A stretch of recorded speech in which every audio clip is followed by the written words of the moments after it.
Assalamualaikum warahmatullahi wabarakatuh. Alhamdulillah alladzi ja'ala syahra Ramadan syahran mubarakan wa qiyama lailihi tatawu'an wa siyamihi wajiban. Wassalatu wassalamu ala sayyidina Muhammadin sayyidi waladi adnan wa ala alihi wa ashabihi dhawil majdi wal irfan wa ba'du. Kaum muslimin muslimat dan seluruh bangsa Indonesia dimanapun Anda berada, satu-satunya nama bulan yang disebut secara langsung di dalam kitab suci Al-Quranul Karim hanya Ramadan. Hal ini bukanlah hal yang kebetulan, tetapi yang jelas manfaat Ramadan, fadilah Ramadan, keutamaan Ramadan bisa ditinjau dari sudut pandang sejarah, ditelaah dari sudut pandang ibadah, dikaji dari sudut pandang akidah, dan insan manusia juga bersama-sama hidup muamalah di dalam bulan suci Ramadan.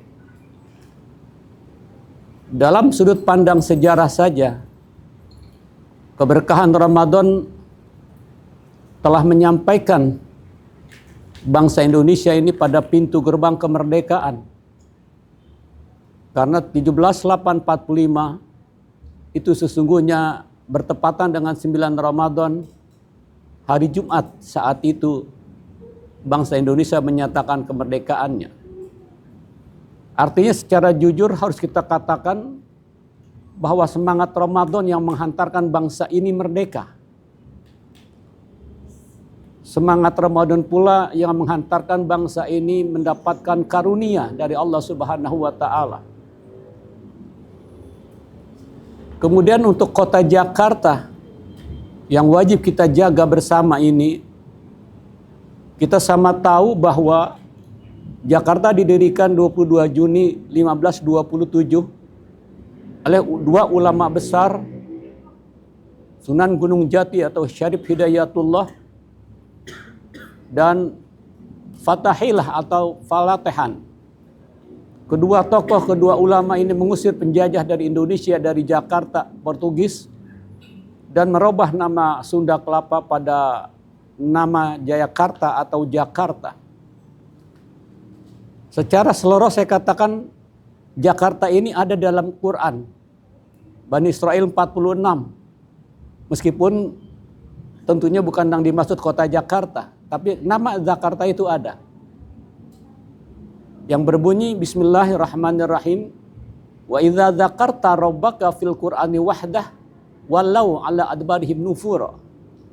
Bila Anda mengingat Tuhan Anda, Allah Subhanahu wa Ta'ala di dalam Quran Allah yang Maha Esa itu, mereka akan lari tunggang langgang.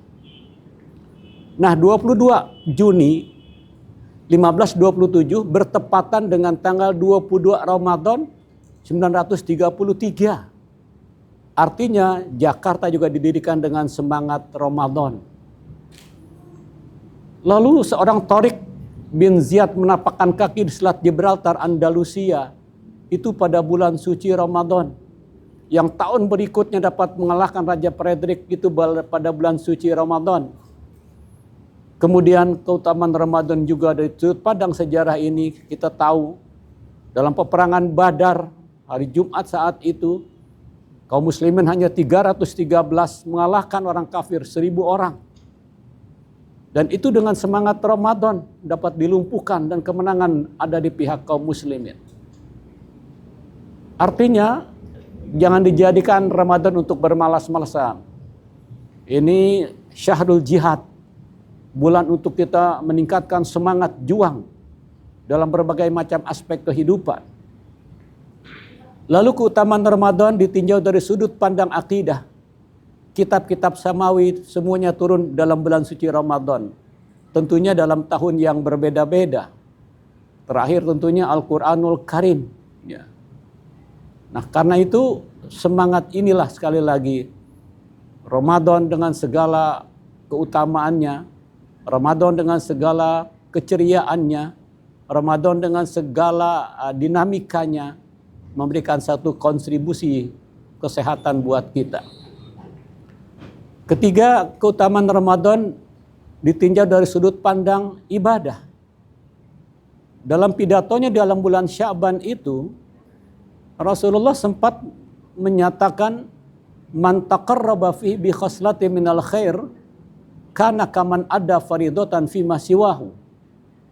Siapa saja yang bisa mengerjakan perbuatan sunnah di bulan suci Ramadan, Allah apresiasi sama seperti melakukan kewajiban pada bulan-bulan yang lain. Dan waman ada fihi faridatan kana kaman ada sab'ina faridatan fi ma siwahu. Mengerjakan kewajiban sama dengan 70 kali. Nah, ini artinya Al-Quranul Karim adalah kitab suci yang terakhir. Mukjizat Nabi Muhammad yang sampai saat ini menjadi rujukan kita, menjadi pedoman hidup kita. Al-Quran menceritakan peristiwa masa lalu, Quran menceritakan masa kini dan peristiwa yang akan datang. Quran sudah bisa memprediksi itu. Di sini indahnya Al-Quranul Karim. Bahkan Al-Quranul Karim ini menjadi rujukan Napoleon Bonaparte di tempat pengasingannya di Pulau Elba. Dia ditemani oleh kitab suci Al-Quranul Karim. Lalu seorang Profesor Dr. Cousteau yang telah menjelajahi lautan selama 25 tahun dapat merekam, dapat mengetahui ada binatang di laut yang namanya ikan hiu, semua ikan paus itu hafal banget gitu kan. Lalu ada keanehan di situ, dia menemukan di Selat Gibraltar Andalusia dua lautan bertemu tapi airnya tidak bercampur. Maka dia sulit, ada apa ini fenomena laut? Dia nggak bisa memberikan jawaban. Maka atas saran Dr. Maurice Bucaille, kau lihat Quran, surah Ar-Rahman ayat 19. Marajal bahraini yaltaqiyan bainahuma barzakhul la yabghiyan fabi ayyi ala rabbikuma tukadziban. Allah Subhanahu wa taala mempertemukan dua lautan. Di antara kedua lautan itu tidak saling melampaui satu sama lain. Yang asin tetap asin, yang tawar tetap tawar. Maka dua nikmat Tuhan mana lagi yang kamu dustakan? Lalu yang keempat, keutamaan Ramadan ditinjau dari sudut pandang ibadah. Ini setumpuk tanah subur.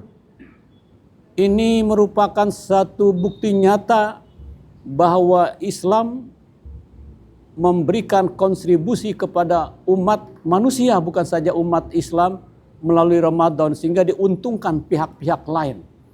Kita lihat dalam keseharian menjelang takjil, itu pasar kaget muncul di mana-mana. Dan alhamdulillah itu semuanya laku terjual. Siapa itu mereka itu? Enggak semuanya orang Islam. Nah, artinya Islam dengan segala aktivitasnya, dengan segala kegiatannya menguntungkan pihak lain. Itulah Islam yang rahmatan lil alamin.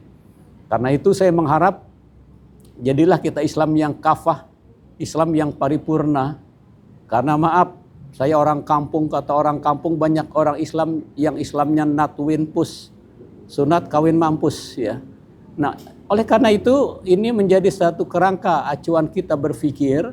Jadikan Islam pedoman dalam kehidupan kita, jadikan Quran sebagai imam kita, dan mudah-mudahan Ramadan kali ini memberikan kontribusi yang terbaik untuk kita, dan yakinilah bahwa puasa Ramadan ini menghantarkan juga manusia menuju kepada kesehatan. Sumu tasihu, berpuasalah dengan benar, insya Allah Anda akan sehat. Karena berbagai macam penyakit muncul ini dari makan yang terlampau kenyang, dari makan yang berlebihan, yang overload, albitnah asluda, kata baginda Rasul. Perut terlampau kenyang, berbagai macam penyakit muncul dari situ. Maka datang Ramadan memberikan kontribusi kesehatan. Asal pola makan kita atur. Ketika diyakini datang dur maghrib, jangan semua yang di meja kita makan, tapi kita pilah dan pilih. Dan jangan lupa di situ waktu yang mustajab. Di situ ada Allahumma lakasumtu wa bika amantu, yang Nabi sabdakan, lisaim farhatani, farhatun inda iftar wa farhatun inda liqa'i rabbih. Bagi orang yang berpuasa punya dua kegembiraan. Gembira pertama ketika berbuka puasa. Gembira yang kedua ketika saatnya menghadap Allah Subhanahu wa Ta'ala. Itu ada nilai kegembiraan sendiri. Nah, oleh karenanya mari sama-sama jadikan momentum Ramadan dengan sebaik-baiknya, dengan sukacita kita menyambut kedatangan Ramadan ini, dan semoga setelah selesai nanti pasca Ramadan kita berhak menjadi la'allakum tattaqun. Karena la'ala di sini adalah artinya bukan mudah-mudahan menjadi orang yang bertakwa, tapi pastikan. Karena la'ala di sini litahqiq laisa litaraji, bukan artinya mudah-mudahan, tapi pastikan bila puasanya imanan wahtisaban Anda menjadi orang yang bertakwa.